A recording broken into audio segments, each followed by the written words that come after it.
Hola, buenas noches, amigas y amigos. Aquí estamos un jueves más en la Caja Negra. Como excepción, esta vez, en esta ocasión, vamos a tratar de la Iglesia, del cónclave, del Papa, etcétera. Pero como nos coge mal nos arriesgamos a llegar tarde o llegar demasiado pronto, en fin, para hacerlo sencillo y que no haya error, lo estamos grabando a las 4 de la tarde, con lo cual no sabemos todavía qué va a ocurrir en la fumata de las 7 de la tarde prevista. Quiero decir que en el momento que se está viendo este programa, a lo mejor que hay papa. Pasa que nosotros en el momento de grabarlo no lo sabemos. Bueno, he dicho esta aclaración que creo que se entendió, me envié un poco, pero como se trata, no se trata de analizar solo a salto de mata de la figura del Papa, sino se trata de analizar qué está ocurriendo en la Iglesia, qué necesidades tiene, qué expectativas, etcétera. No más que la figura del Papa, porque pues primero porque todavía no hay papa, ¿no? Y segundo, aunque lo hubiese, pues en media hora improvisar, pues tampoco, más allá de las generalidades, que si es progre, que si es carca, y esas cosas que se dicen siempre, como no se sabe qué decir, pues se dice eso y en paz. Bueno, pues para hablar de la situación en estos momentos de la Iglesia, en el momento del cónclave, en el momento de la sede vacante, tenemos a tres invitados que los paso a presentar de derecha a izquierda. Abelardo Bazó, que es sacerdote y es vicario de San Juan Real de Oviedo. ¿Correcto? Sí. Muy bien. Abelardo, gracias por ¿Qué estar tal? aquí. Gracias a Muchas vosotros. gracias. En segundo lugar, Iván Mayada, que es profesor de historia. Exacto. Gracias, Iván, Buenas por noches. estar en esta sede de la sabiduría. En tercer y último lugar, los últimos serán los primeros, Sharon Calderón, que es filósofa. ¿Qué tal, Sharon? Bienvenida. Bien Gracias. hallada. Bueno, pues como decía, se trata un poco de hablar de qué está ocurriendo, cuáles son las expectativas del Papa también, ¿no? Porque a lo mejor no se elige hasta mañana, entonces estamos en tiempo, ¿no? Pero en general, un poco generalizar un poco, porque tampoco hablar de la figura de una persona semi desconocida durante una hora es prácticamente imposible, ¿no? Aunque tenemos especialistas en la mesa que saben mucho de evidentemente me refiero a Abelardo sobre todo, ¿no? que a mí me dijeron que estaba muy empollado, como se decía antes, ¿no? sobre el tema. ¿Qué os parece, para empezar, los aspectos generales qué os parece el desarrollo del precónclave y el cónclave? ¿Os parece que ha transcurrido con normalidad, con naturalidad, como era de prever, como pasas normalmente siempre, o algo extraordinario ha ocurrido? Hablarlo. Bueno, este es un cónclave histórico en muchos sentidos porque es el cónclave donde participa en toda la historia de la Iglesia la mayor cantidad de cardenales, 133, y eso que son 135 electores, pero dos por motivos de salud, uno es Cañizares, el otro el cardenal de Kenia, NIE, no pudieron asistir, por tanto son 133, pero están representados una cantidad de países. Primera vez en la historia que van 4 cardenales de Oceanía, por ejemplo, ¿no? Sí. Y que, por supuesto que los europeos y los italianos siguen siendo la mayoría.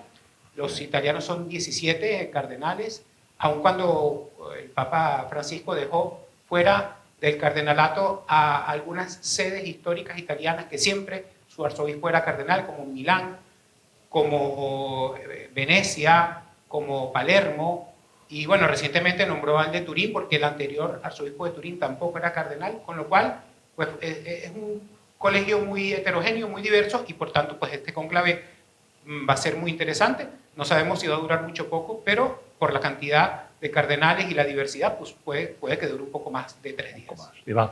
No, coincido con Abelardo en que estamos ante un conclave, como todos, históricos. Al fin y al cabo estamos asistiendo pues, a un evento, un acontecimiento que representa la institución más antigua del mundo, ahora en vigor, de los 2000 años de antigüedad, con unos criterios, con unos parámetros, con unos ritos, unas pautas bien establecidos, que yo creo que es un poco lo que fascina alrededor de todo este cónclave, que ya no es tanto quién es la figura del próximo papa, sino que lo que fascina a la gente, la expectación que suscita es precisamente eso, los ritos, las fórmulas, las tradiciones.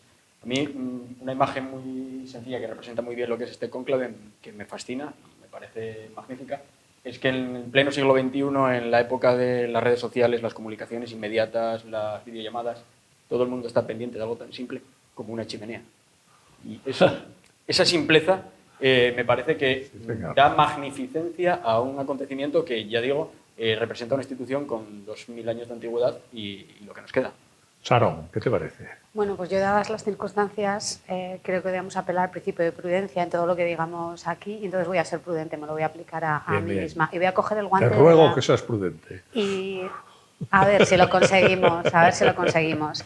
Y voy a coger el guante de la institución, porque yo, más que estar pendiente de si es uno con nombre y apellidos u otro con otro nombre y otros apellidos, a mí lo que me interesa es todo el debate, o lo que me parece más interesante es todo el debate que ha surgido en torno a la figura de Bergoglio, a su fallecimiento y a los deseos de quienes incluso no forman parte de la Iglesia Católica, es decir, se declaran ateos, sobre lo que debe ser la Iglesia Católica a partir de ahora. Eso es muy interesante. Eso a mí me parece que interesa a los ateos más que a los católicos. Claro, es lo más exótico. Y además les interesa desde los presupuestos del ateísmo, pero además un ateísmo mal entendido, un ateísmo muy mal entendido, ¿no?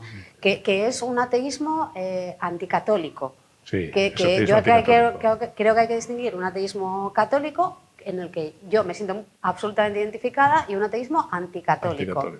Que es en el que creo que está la mayoría de la gente. Y con respecto a la institución, yo estos días en Televisión Española escuchaba una periodista de renombre, no una periodista desconocida,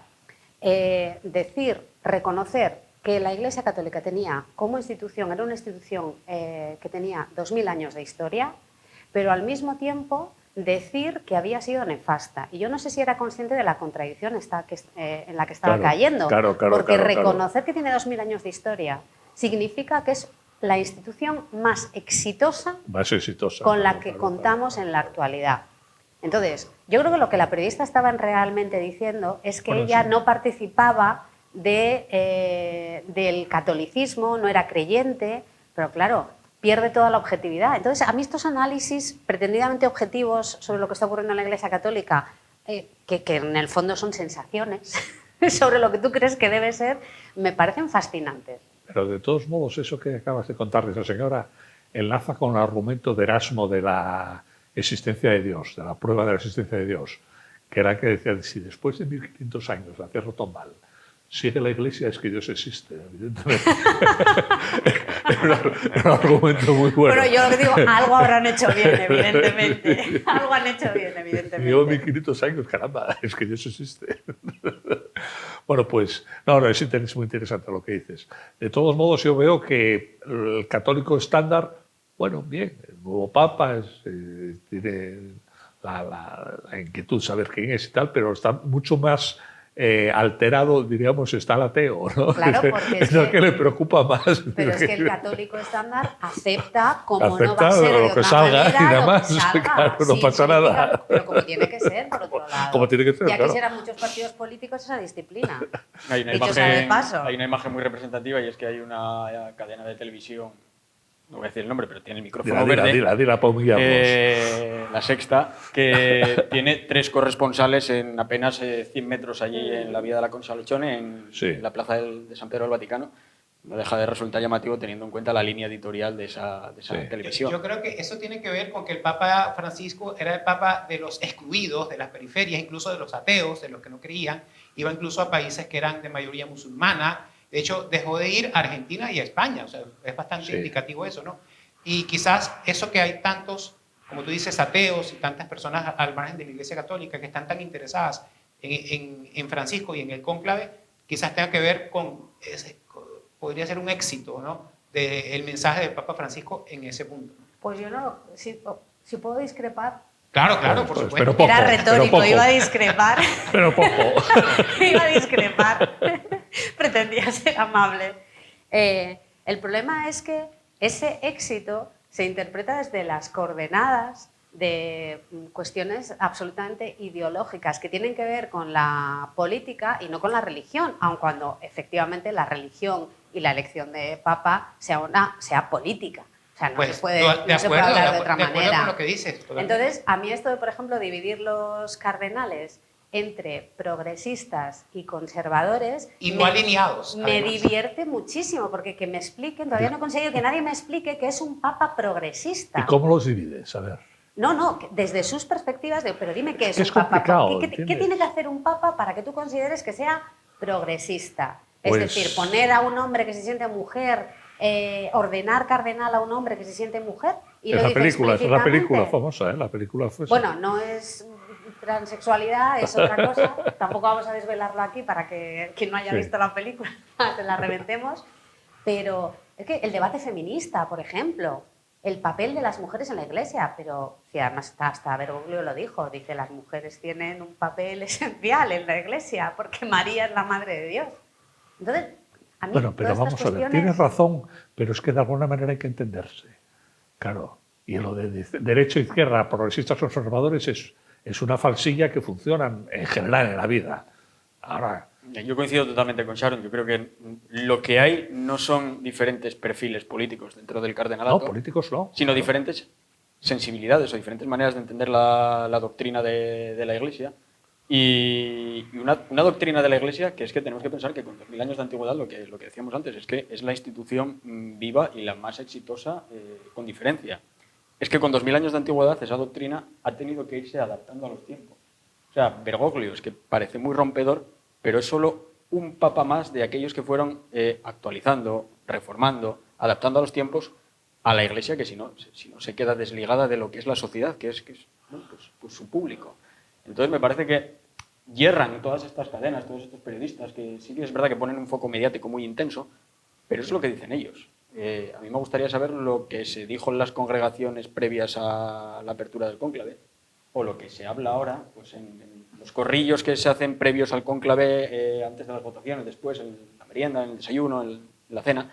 Me gustaría saber qué opinan o qué hablan directamente esos cardenales para contrastarlos con lo que dicen los medios de comunicación, porque yo creo que son dos realidades totalmente contrapuestas. O sea, yo no los veo tan distanciados unos de otros, y lo que yo creo es que, bueno, siempre se dice que a los cardenales les ilumina el Espíritu Santo la elección. Al final es un mortal, iluminado por el Espíritu Santo no, pero un mortal el que deposita el voto en la pátena. Pero yo no creo que haya diferentes corrientes ideológicas dentro del cardenalato. Son príncipes de la Iglesia, es gente que ha llegado muy arriba en la jerarquía eclesiástica, y lo que sí creo que hay, pues, diferentes sensibilidades. A lo mejor diferentes lobbies nacionales, por ejemplo, el lobby católico, el lobby italiano que antes aludía a Abelardo, me parece que es muy potente. Clarísimo. Llevan 50 años sin tener un papa italiano. Sí que creo que hay diferentes sensibilidades, diferentes maneras de entender la doctrina de la Iglesia, o diferentes lobbies, ya digo, nacionales, pero no creo que per se haya diferentes corrientes ideológicas dentro de un cónclave de gente que, ya digo, son príncipes de la Iglesia. Sí, sí. No, hombre, ideológicas en el sentido de partidos políticos no, eso está claro. Pero yo creo que lo que buscan es un perfil. Y en ese perfil hay muchas cosas. El perfil de una persona, el perfil de un dirigente, que en ese caso, a fin de cuentas, va a ser un dirigente además con un poder muy fuerte, ¿no? Es una monarquía absoluta la Iglesia, por así decirlo, ¿no? Lo que se busca es un perfil, y en ese perfil entran muchos componentes, claro, y componentes contradictorios, porque puede ser progresista en una cosa y conservador en otra, la misma persona. O sea que... Sí, pero yo creo que una de las virtudes de la Iglesia Católica es el haber mantenido las tradiciones. Es decir, el no haberse dejado llevar por la inmediatez y la necesidad de los tiempos. Sí. Precisamente ese es el éxito de la Iglesia Católica, o como yo lo veo. Claro, si ahora se está pidiendo que el jefe del Estado Vaticano, que recordemos que también es jefe del Estado, es jefe de un Estado, sí, sí. que el jefe del Estado Vaticano lo remueva todo y haga un giro de 180 grados, lo que realmente estás pidiendo es que dinamite la Iglesia Católica. nuestro maestro Gustavo Bueno decía que el Papa, hablando de esas cosas, esos planteamientos de que venda al Vaticano, que venda los museos vaticanos y que pasa a vivir, decía, el Papa no puede vivir en el tercero izquierda, ¿no? Claro, claro. Requiere un palacio y cuanto más palacio mejor, eso Claro. es evidente, claro, ahí está la gracia, porque si no, pues se convierte en una oficina, eso es otra historia, ¿no? Si pierde su identidad, ya el papado deja de ser lo que es. Deja de ser lo que es, claro. No ha habido un papado en la historia de la Iglesia que no sea hijo de su tiempo. Todos los papados siempre toman pues un poco las características de la época. Vemos a los papas medievales totalmente diferentes de los papas renacentistas o de los papas antiguos, que fueron casi todos mártires hasta el siglo III, y de los papas modernos. O sea que cada época le ha imprimido, por supuesto, una tendencia al papado. Pero lo que se mantiene siempre intacto es tanto la doctrina de la Iglesia como la identidad. O sea que ningún papa, si queremos usar esas categorías más ideológicas, progresista o conservador, pues va a cambiar la esencia de lo que es la Iglesia. También ha habido épocas en la historia en que ha habido antipapas y en que ha habido cismas, ¿no? Sobre todo en el siglo XIV. Hasta una papisa dicen que hubo. Bueno, eso es una leyenda. La papisa Juana es una leyenda, hasta una película. Es una leyenda, ¿no? Pero sí ha habido cismas en la historia de la Iglesia y, bueno, y ha prevalecido la unidad, ¿no? Después de estos periodos bastante oscuros, ¿no? Ha prevalecido el interés general de la institución, Sí. que eso es lo que se debe mantener, el interés general de la institución, por encima de las cuestiones estrictamente personales, que las hay, evidentemente, entre los cardenales gallegos, porque son humanos, hombre soy, nada del humano me es ajeno, otra cosa que decía mucho nuestro maestro. Pero bueno, en cualquier caso, yo insisto, los análisis que se están haciendo desde fuera, podemos también, por supuestísimo, analizar, porque parte del, voy a utilizar la palabra, parte del empoderamiento de determinado sector de la izquierda indefinida con respecto a su juicio de la Iglesia Católica tiene que ver con el papado de Bergoglio. Un papa que no ha sido revolucionario, que no ha hecho la revolución en la Iglesia, ha tenido gestos. Gestos, sí. Pero ya está, no ha cambiado absolutamente nada. Se ha alabado mucho del periodo de Bergoglio el tema de los abusos sexuales en la Iglesia Católica, cuestión que ya había iniciado Ratzinger y previamente Juan Pablo II. Entonces, Sí. a mí Bergoglio me parece, voy a decirlo, un papa de cuestionado prestigio, ¿eh? Ha tenido gestos que han sido bonitos, pero que realmente no han sido ninguna revolución dentro de la Iglesia Católica. Yo lo califiqué de reformador sin reformar. Efectivamente, mejor que mi Es un descripción. reformador, pero que al final dice, bueno, ¿qué reformas en la práctica? Bueno, Gestos. la reforma que se pedía cuando Sí. a él lo eligieron papa, que pedían los cardenales que lo eligieron a él, era la reforma de la curia romana, ¿no? Sí, Y, pero bueno, es administrativa. Eso, Sí, efectivamente. eso Bueno, y la hizo, pero como La tú hizo, dices, la hizo. es una cosa muy sencilla que además no influye No así influye. en el Claro, mundo, claro, porque claro. tampoco es que el papa sea como aquella novela de Robert Hooke Benson, El amo del mundo, que es una historia distópica de un papa futuro, sino que, bueno, es el pastor supremo de la iglesia o el sucesor de Pedro, porque están diciendo, están eligiendo al sucesor de Francisco. No. Están eligiendo al sucesor de Pedro, Sí, que es sí, un sí. pescador, discípulo de un carpintero. O sea que la sencillez debería ir unida al oficio de papa. Y de hecho, uno de los títulos que tiene el papa, que se lo dio San Gregorio Magno, es siervo de los siervos de Dios, ¿no? El que va de último, ¿no? Sí. Y por eso es que, bueno, estos gestos, como habéis dicho, de sencillez, de cercanía, bueno, es un gesto que debería tener cualquier obispo y cualquier pastor en la Iglesia Católica, que algunos no tienen, por supuesto. Enlazando con lo que decía Iván antes, a mí me ha impresionado mucho, porque estamos en unas sociedades completamente, por ejemplo, la española es una sociedad de espaldas a la religión, en buena medida, ¿no? Sin embargo, a la Iglesia, sin embargo, en la atención de los medios y de la Sexta, por poner un ejemplo, ha sido a lo largo de todo el tiempo horas y horas, y no solo en volumen, sino el tono, de absoluto respeto, de absoluta prudencia. No hacían chistes, no hacían bromas, no hacían burlas, que están dados a eso siempre. Y dice, bueno, ¿y esto por qué? ¿Por el prestigio de la Iglesia? A pesar de todo, tiene gran prestigio. ¿O porque tiene miedo a ofender a los católicos? Que yo insisto que los católicos hoy día están muy desmovilizados. Yo no me atrevería a decirlo, pero me choca mucho, me choca mucho. Los tres, ¿qué nos decían? Yo creo que es una lo decías cuestión... tú, ¿no? Los tres reporteros ahí a 100 metros, así, con el micrófono, esperando, y podían haber estado esperando hasta las 3 de la mañana a que saliera el humo. Claro.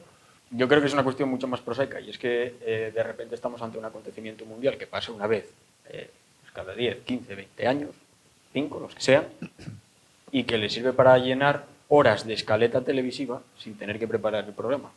Porque conectamos con un experto, conectamos con un corresponsal, el experto nos interpreta si sale humo o no sale humo, que yo creo que es bastante fácil de interpretar sin contactar con un experto, y contactamos con el corresponsal para que nos diga el ambiente en la plaza de San Pedro. Porque tiene una gran estética. Exacto, que tiene una gran estética. Pero aparte de eso, yo creo que es un motivo muy prosaico, que es llenar horas de escaleta televisiva sin preparar programas o sin entrar en los debates de fondo. Es que les falta sacar solo el pactómetro, como cuando hay elecciones, a ver quién tiene más opciones. Me parece que es de un reduccionismo.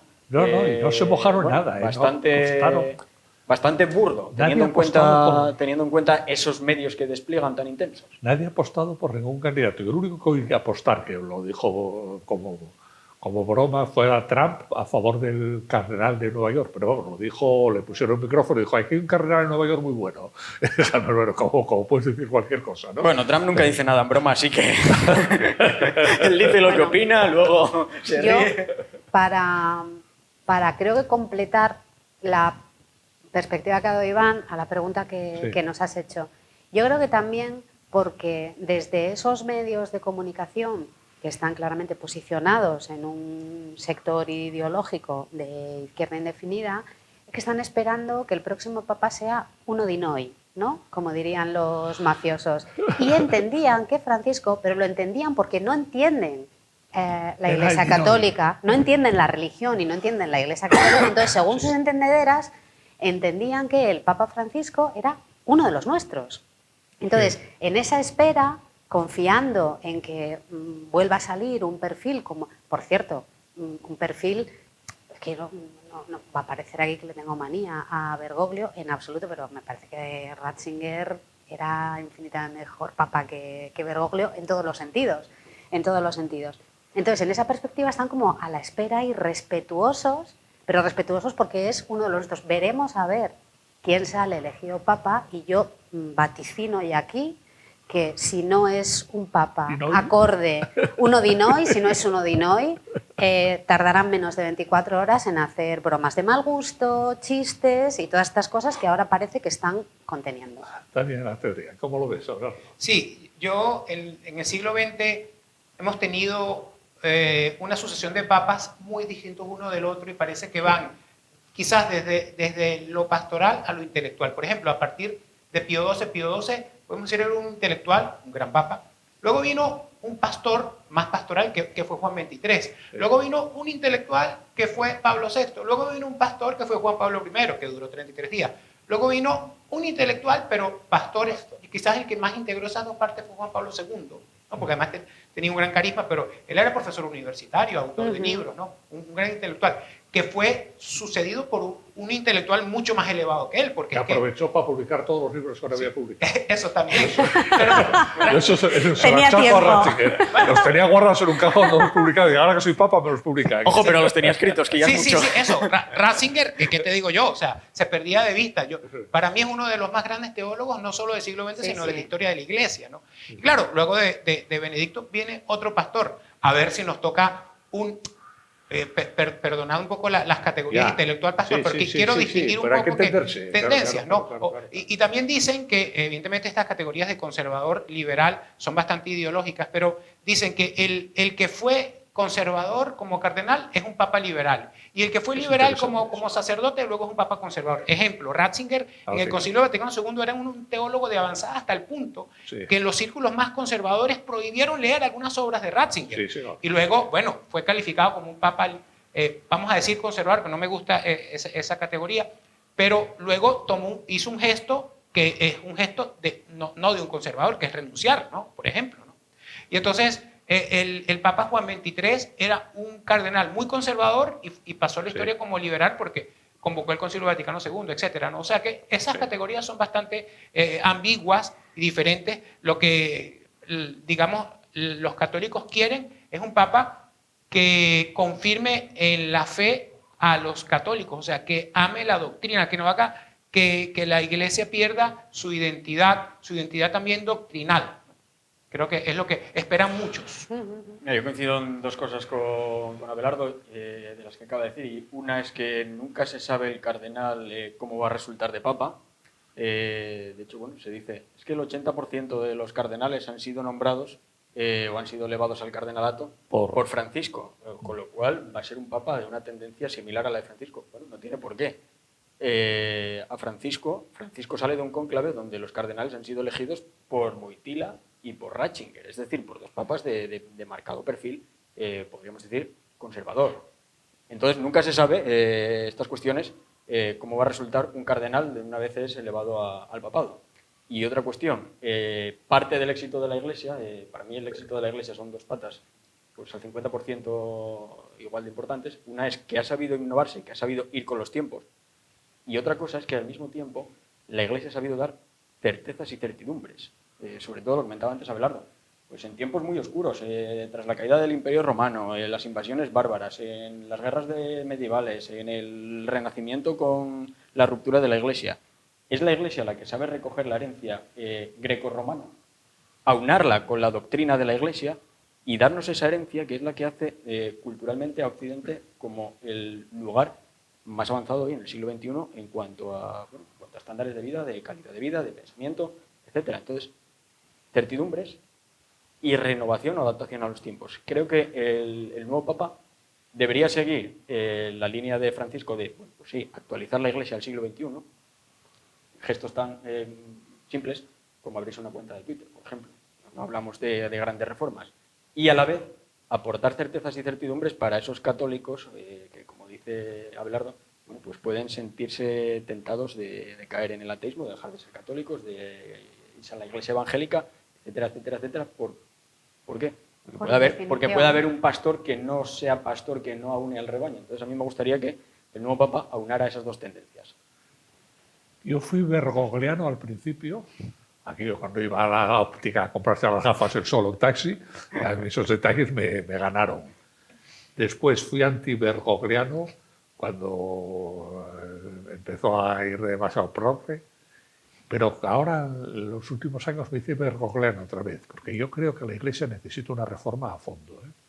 ¿Pero en qué sentido necesita una reforma? Porque claro, se habla de, es que necesita no lo sé, porque no soy papa. Necesita, no, pero claro, tú no puedes decir, necesito agua. ¿Por qué? Porque quieres pagarte una ducha, porque tengo tienes sed, porque tienes que explicar por qué crees que necesita una reforma. Porque está la sociedad actual, la sociedad europea, por ejemplo, está totalmente distanciada de la Iglesia. Totalmente. Pero a propósito, hasta niveles que cuando ves alguna estadística objetiva, por ejemplo, matrimonios, a mí me lo dijo, además me lo dijo un párroco, no es sospechosa la fuente. El 18% me parece que se casan por la Iglesia hoy día, cuando hace 30 años se casaban al 80%. Y eso es un registro objetivo, no es una encuesta de si usted va a misa, no va a misa, y te contesta cualquier cosa, ¿no? O sea, yo creo que la Iglesia necesita una reforma. A propósito de lo que decías antes, que decías la sociedad le da la espalda a la Iglesia católica. Sí. Bueno, le da la espalda, cree que le da la espalda, porque la sociedad española, nosotros somos culturalmente católicos. Y esto, no nos lo puede quitar de encima. Digo la Iglesia, no la creencia. Claro, pero es que tú puedes creer lo que te dé la gana, pero tú culturalmente eres católico. Eres lo que eres. Tú no puedes decir que eres español y que culturalmente no eres católico, sobre todo porque, también lo hemos escuchado 1000 veces, si tú no entiendes la religión católica, tú vas al Museo del Prado y no entiendes la mitad de los cuadros que estás viendo. No, por supuesto. O sea, necesitas formación católica y nosotros somos culturalmente y conoces católicos. Historia de España, si no, claro. Bueno, vamos a hacer una pausa de hidratación como el fútbol y devolvemos entre un minuto con renovados ánimos. Hasta ahora.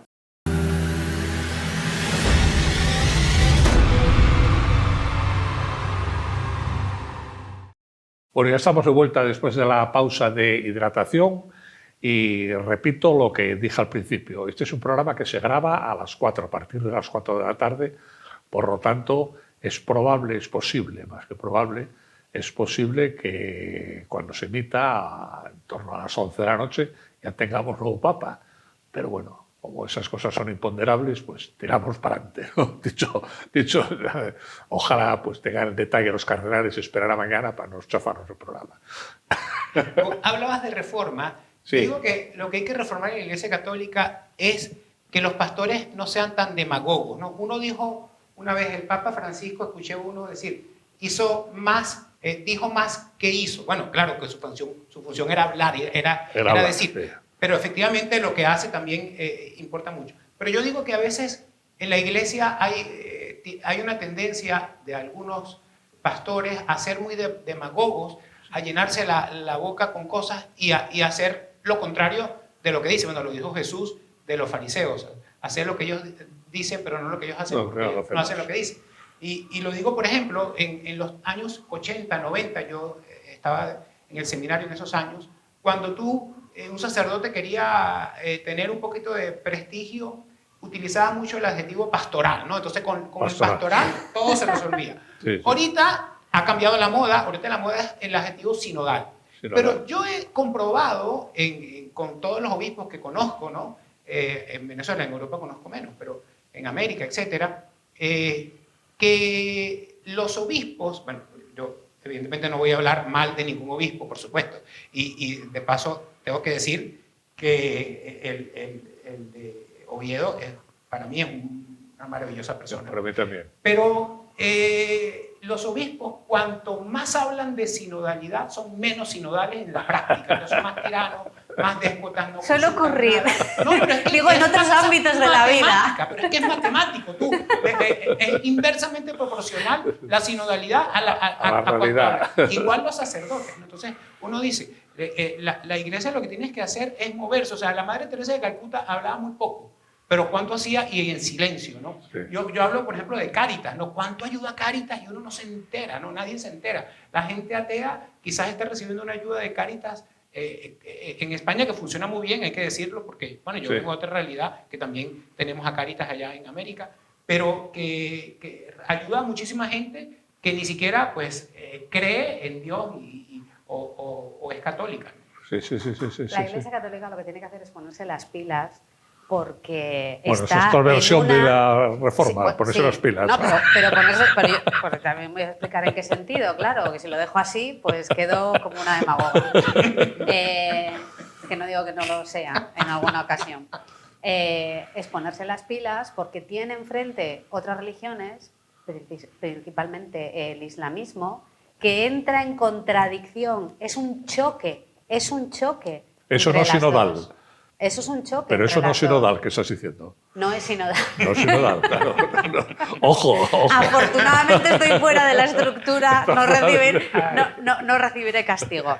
Entonces, tiene que ponerse las pilas con respecto a esas cuestiones, que son las verdaderamente importantes. No si van hombres que se sienten mujeres al funeral del Papa Francisco, o si, yo qué sé, o si organiza una reunión de jóvenes para cantar allí cosas. No, los verdaderos problemas de la Iglesia son serios y urgentes. Y entiendo que se verá dentro, porque la frase doctores tiene la Iglesia es por algo. Se verá dentro. ¿Por qué no se actúa en ese sentido? Pues lo desconozco. Si alguien lo sabe, que me lo diga. Yo coincido con Sharon y me alegra que hayas abierto ese melón, porque creo que es uno de los problemas más graves que debe afrontar la Iglesia en el siglo XXI. La Iglesia europea. Entiendo que en América los problemas son otros. Pues en la teología de la liberación, por ejemplo. O el auge del evangelismo en Brasil. Pero creo que en Europa el auge del islamismo dentro de los países europeos occidentales, porque es verdad que esto en Europa oriental no sucede, son sociedades más conservadoras, pero claro, tampoco son católicas. Son eso es. Pero a mí sí que me llama la atención y me resulta pues muy llamativo y a veces hasta preocupante, es el auge de un islamismo que no es ecuménico, que es muy radical, que es confrontativo, que nos despertamos todos los días con noticias a las que no damos importancia, de un apuñalamiento en un pueblecito de Francia, de un atropello en un mercadillo navideño, no deja de ser cristiano, o de pues que un magrebí arroja agua contra una imagen en paso de Semana Santa. A mí, esta reafirmación que debe hacer la Iglesia Católica, ya digo, en Europa Occidental, me resulta muy urgente. Y otra urgencia que yo creo que es quizás más acuciante, porque es gente que lo sufre en bueno, su propio lugar, en su propio país, es el ecumenismo con las iglesias orientales. Hay que tener en cuenta que la Iglesia Católica está compuesta por 24 iglesias, de las cuales 23, una es la latina, la romana, y las otras 23 son iglesias sui juris que son orientales. Sí. Por ejemplo, en el Líbano hay 3,5 millones de católicos, la mitad de la población del Líbano. Gente que todos los días convive con Hezbollah.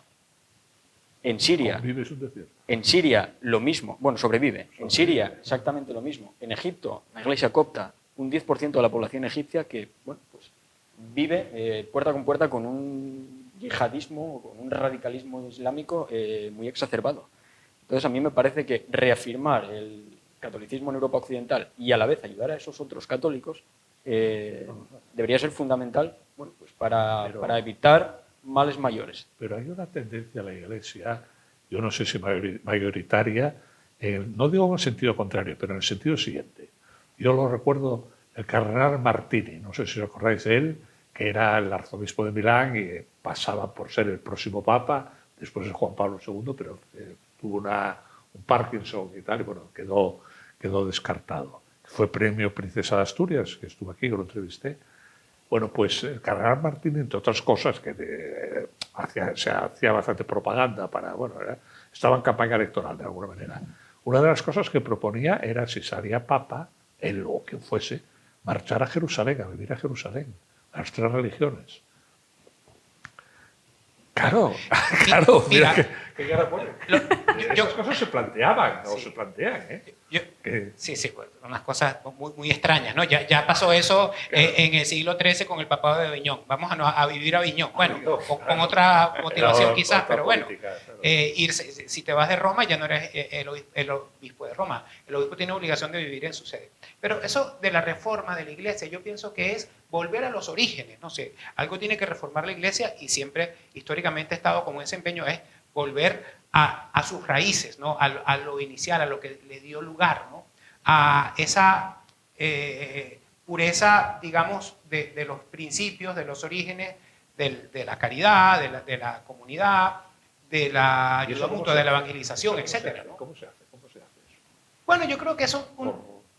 ¿Por arte de magia? ¿No? Sí, no, eso se hace desde los seminarios, ¿no? En la formación de los seminarios, poniendo también... Eres poco sinodal. No, bueno, como sea, no me importa que me digan eso, pero que en el seminario pongan a formadores que realmente sean, primero por supuesto, un ejemplo, que sean sabios, que sean estudiosos y que ayuden al seminarista a volver a esa iglesia primitiva también, por supuesto que en la elección de los obispos, ¿no? Es que a veces, pues, uno no sabe qué criterios utilizan, ¿no? En general se nombran a gente muy idónea, ¿no? Tienen nivel, los obispos tienen nivel. Sí. Yo los que traté tenían 2 niveles. Vale. No lo dudo. Pero yo creo que la predicación tiene que centrarse más en la esencia de la fe y no en cosas que no forman parte de la esencia y no concentrar allí pues, la enseñanza, porque es que si no nos perdemos, ¿no? Y no vamos como a lo más importante de la iglesia, que bueno, que en definitiva es lo que llamamos la salvación, es un concepto muy teológico, pero que al mismo tiempo tiene que ser muy cotidiano, que es la felicidad en esta vida y en la otra, porque creemos en otra vida. Pues el que no cree en la otra vida, bueno, a ver. Ya tiro bastante con esta. A disfrutar lo que pueda en esta. Bueno, siguiendo por lo del el cónclave, arriesgando, ¿creéis que va a ser corto o va a ser largo? Llamar corto ya no va a ser corto. Corto tenía que haber sido ya esta mañana, ¿no? Se va a resolver a lo largo de la tarde de hoy. Insisto, estamos grabando a las 4 de la tarde. ¿Se va a resolver a lo largo de la tarde de hoy? O precisamente porque son tantos cardenales, la vez que más hay, es muy difícil lograr mayorías. Entonces, una mayoría tan cualificada como es la que se exige, que son el 2/3, ¿no? Y que entonces se puede pasar votando hasta el lunes o el martes. ¿Qué os parece? Incluso por una cuestión casi mecánica de matemáticas. Mira, el cónclave más largo del siglo XX fue en el 1903, donde eligieron a Pío X, y eso porque el que eligieron fue vetado por el emperador de Austria, sí. Y porque decía él que sus servicios secretos habían detectado que era masón, entonces lo vetó a Rampolla del Tíndaros. Entonces eligieron a Pío X. Eso, eligieron a San bueno, algo así. Y luego los demás cónclaves han sido todos muy rápidos, ¿no? El máximo ha durado 4 días. El que eligió Juan XXIII fueron 11 votaciones. En cambio, el de Pablo VI fue corto, el de Ratzinger fue corto también. Los más cortos han sido el de Ratzinger con 4, bueno, el de Pío XII al día siguiente, pero el Ratzinger 4 votaciones y Juan Pablo I 4 votaciones. El de Bergoglio fueron 5 votaciones, o sea que han sido cortos. ¿El de Juan Pablo I fue tan corto? Sí, fue también corto, al día siguiente. Porque ahí había una pugna entre Siri y Benelli. Sí, y Benelli, y la misma hubo supuestamente en el de Juan Pablo II. Pues claro, fue inmediatamente uno del otro. Pero aún así es que Albino Luciani era una figura que despuntaba, ¿no? Entonces fue elegido prontamente, quizás también como esa vía intermedia, por así decirlo, ¿no? Porque el cónclave está hecho para que dure poco, ¿no? Las normas del cónclave está hecho. Porque claro, cuando los cardenales ven las tendencias de las primeras votaciones, tienen que irse definiendo por uno por otro, porque si sacan un candidato suyo propio, pues durará mucho tiempo. Imagínate entonces, que es en agosto, sin aire acondicionado ya. en Roma, a la primera os sale. Eso, sale más rápido. No creo que dure tanto, porque además, después de 32 votaciones más o menos, me parece, ya quedan los dos más votados, eligen entre ellos. Sí. Entonces, claro, por eso digo que está hecho para que no dure tanto, ¿no? Esa es la sabiduría de los 2000 años de historia, que han ido puliendo el método. Eso es adaptarse a los tiempos. Han ido puliendo el método de tal manera que llega un momento en el que se les obliga a llegar a un acuerdo a los cardenales que están en el cónclave. A mí eso me parece fascinante. Y luego, por otro lado, esta premura de si en un día, en 2, en 3... Señores, están escogiendo al sucesor de Pedro. Relájense, que esto puede durar 4 o 5 días y no va a pasar nada. Tiene que ser ya, inmediatamente. Porque es emocionante, Sharon. Es muy emocionante. Es absolutamente emocionante. Más que el fútbol. ¿No? Yo soy, para mí, muchísimo más. Estos días yo no daba abasto entre la sesión plenaria del Congreso y la primera reunión del cónclave. O sea, yo estaba con 3 pantallas encendidas. Yo me quedo mirando la chimenea, la tengo puesta en casa de la chimenea y estoy mirándola. Parece mentira. Bueno, no, pero en serio, o sea, a la chimenea, no estamos acostumbrados en estos momentos de inmediatez que vivimos, de todo rápido, todo consumirlo rápido. Bueno, pues que tarden 4 días, a mí que el puesto que va a ocupar me parece lo suficientemente importante como para que se tomen su tiempo.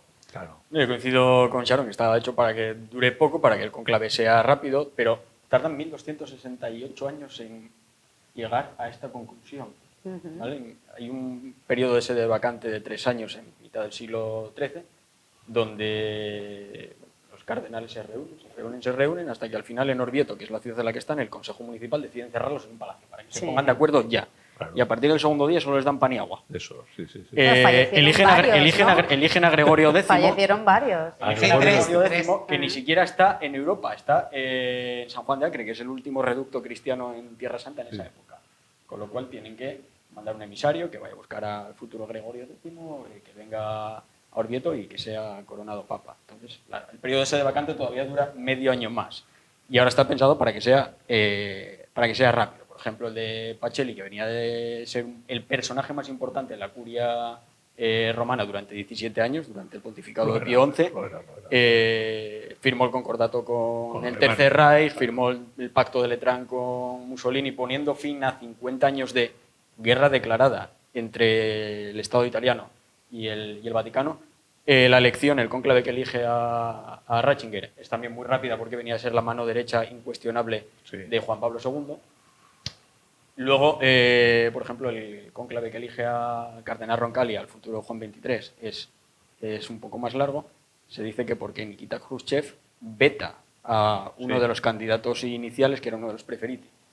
Yo esta vez me decanto porque será mañana viernes por la tarde cuando conozcamos al que lleve las sandalias del pescador durante el periodo de su papado y me decanto porque no va a ser uno de los preferiti estipulados. Yo creo que las posiciones van a estar tan enrocadas que al final va a suceder como en octubre del 78, cuando se eligió Juan Pablo II, que no estaba en las quinielas, pero acaba siendo nombrado Papa porque se busca una solución de compromiso entre las dos tendencias que hay en el cónclave. Y yo esta vez creo que va a ir por ahí la cosa. En este caso no hay, vamos a ver, volvemos otra vez a que hay que utilizar términos para entendernos. En el sector conservador hay varias figuras, pero es un sector pequeño, diríamos, relativamente pequeño. Se han marcado mucho también. Claro, por tanto no tienen posibilidad de... Entonces, ese sector parece ser que pacta con un sector centrista, con Parolín. Entonces parece que Parolín a día de hoy, en estos momentos, parece que es el candidato más probable. Pero seguramente es lo que dices tú. Seguramente no van por ahí los tiros y aparece un tercero, un cuarto, un quinto candidato. ¿Estamos de acuerdo? Yo creo que probablemente negocien un candidato de consenso donde las dos sensibilidades estén representadas en la futura curia. Una con la Secretaría de Estado del Vaticano y otra con el Dicasterio para la Congregación de la Doctrina de la Fe. El que entra papa sale cardenal, no siempre se cumple eso, pero sí, es una norma general en los conclaves. Sí. En el conclave pasado fue así. Bergoglio no estaba en ninguna de las supuestas quinielas. Y en el conclave puede pasar también lo mismo. La verdad es que igual ya salió papa cuando estamos en el programa, pero yo creo que nos puede dar una sorpresa este conclave, sobre todo porque la gente no conoce a todos los cardenales. O sea, los que están como papables por los medios son 10, 5, 10, es decir, son 138 cardenales. Los otros no cuentan. ¿Ah? Los otros no cuentan. Bueno, Un cardenal que ha sido nombrado hace un año de un Bueno, país pero donde no hay vota, católicos... Pero no sé, Juan Pablo II tenía 58 años Sí. cuando fue elegido papa, ¿no? Sí. Y venía de Polonia. Y venía de Polonia, o sea que ahí se rompió el molde. Nadie contaba con él, pero ahí es se que rompió el ni- molde. ni, Sí.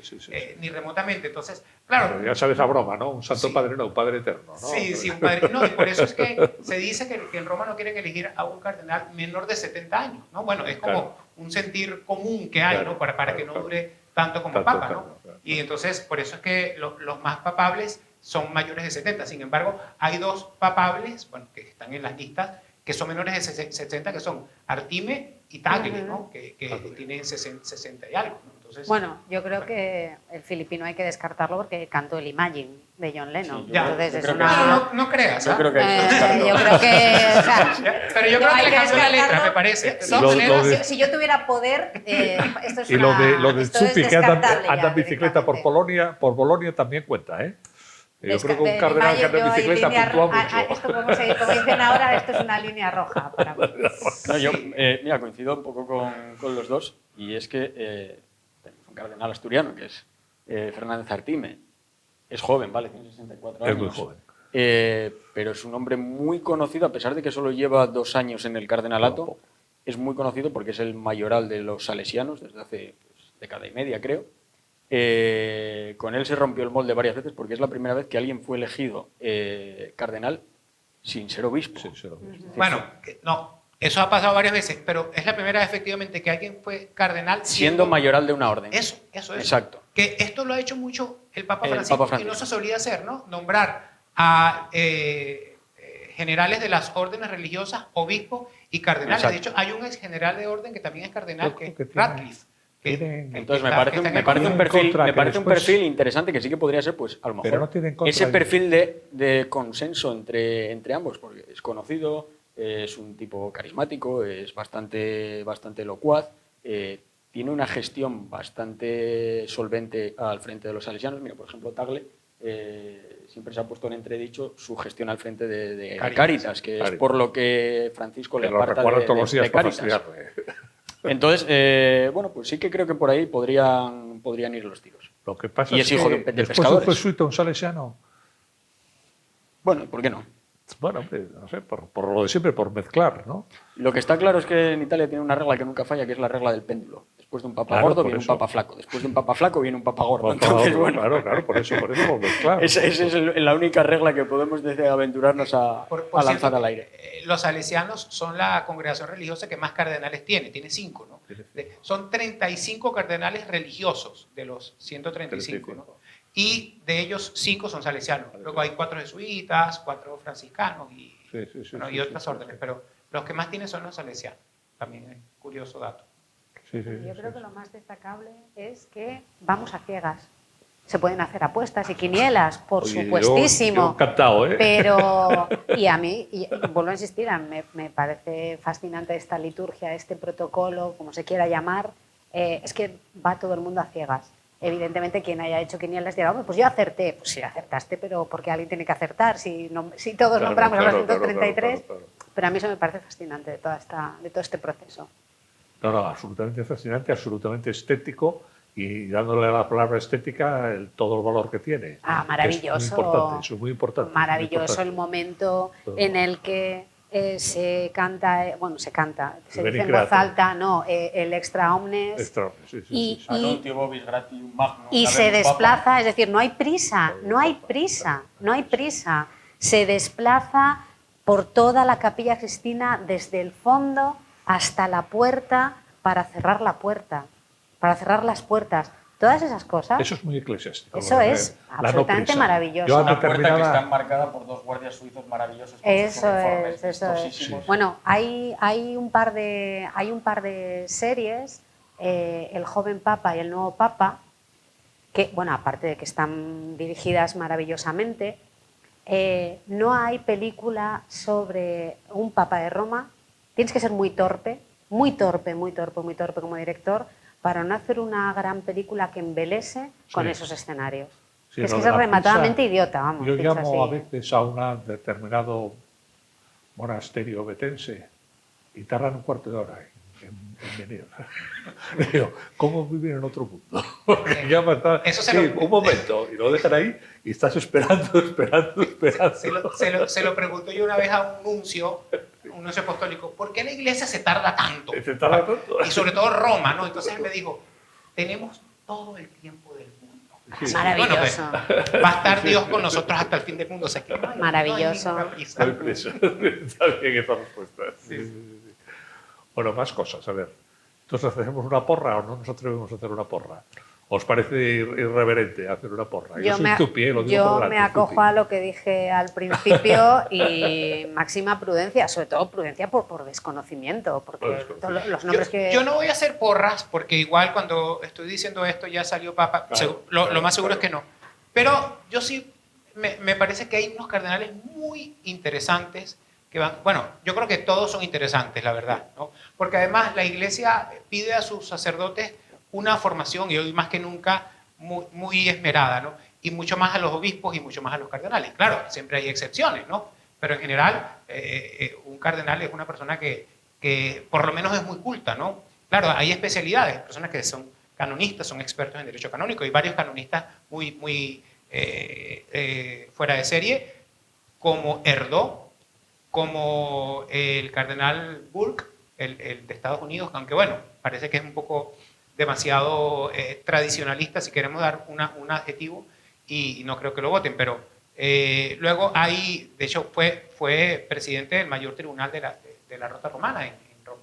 Luego hay grandes teólogos como Gerhard Miller, el alemán, aunque bueno, también quizás él se ha manifestado un poco Sí. públicamente, ha disentido del papado de Francisco, y eso es quizás un punto en contra. Luego hay personas que han trabajado en la curia romana y que tienen una preparación, y voy a nombrar a dos, a Pedro Odirio Scherer, arzobispo de San Paulo, y al arzobispo de Colombo en Sri Lanka, Malcolm Ranjit Patabendigedon, que es un hombre es de Sri Lanka, de la India, y es, la verdad, fue mano derecha también en muchas cosas del cardenal, de Papa Benedicto XVI. Luego hay figuras también muy carismáticas. Bueno, ya hablamos de Tagle, de Supi, del mismo Parolín. Bueno, Parolín es sobre todo un hombre de Estado, ¿no? Claro. Pero yo creo que hay personajes con mucho valor y que podrían igual ser un buen papa. Luego hay algunos africanos, te voy a mencionar a 3 africanos. Además de Robert Sara, que todo el mundo habla de él, Sí. pero está Peter Turson, que es biblista y que habla como 10 idiomas. Y Bueno, luego, los africanos hablan todos idiomas. eso, los africanos Bueno. y los polacos. Y luego está Fridolin Ambongo Besugu, arzobispo de Kinshasa, en Costa de Marfil, que bueno, que es un personaje también. Sí, sí. Yo, de todos modos, teniendo en cuenta el mundo como está, con guerras, siempre están guerras, pero ahora parece que especialmente no sería un diplomático, no sería Parolín la figura. Que eso se descarta, nunca siempre se dice pastoral, un filósofo, un teólogo, un no sé qué, un pastor y tal, pero nunca se piensa un hombre de Estado.